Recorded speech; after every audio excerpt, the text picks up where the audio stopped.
Hello everyone and welcome back to our channel. Today we're diving into an essential guide on how to remove any virus from Windows 11 or Windows 10 in just one step. Yes, you heard it right, one step. Whether you're facing pop-ups, slow performance, or suspect a virus has taken hold, we've got the solution for you. Let's get your PC back to its best shape.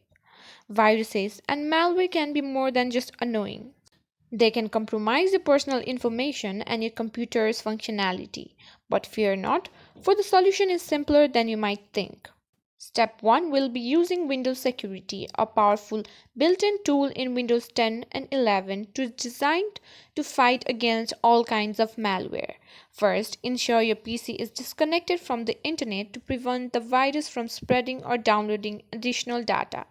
Now let's navigate to Windows Security. You can find it by searching Windows Security in the Start menu search bar or going directly in the settings. After you open settings, tap on Privacy and Security, then tap on Windows Security.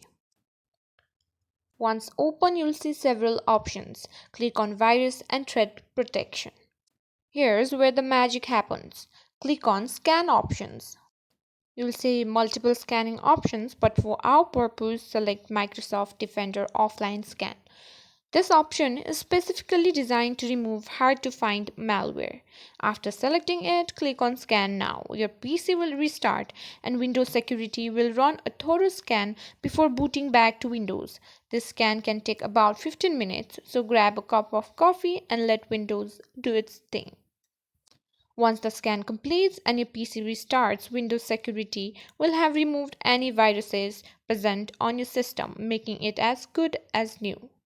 And there you have it, your PC should now be virus free, all in one simple step. Remember, keeping your system updated and regularly scanning your PC are great practices to prevent future infections.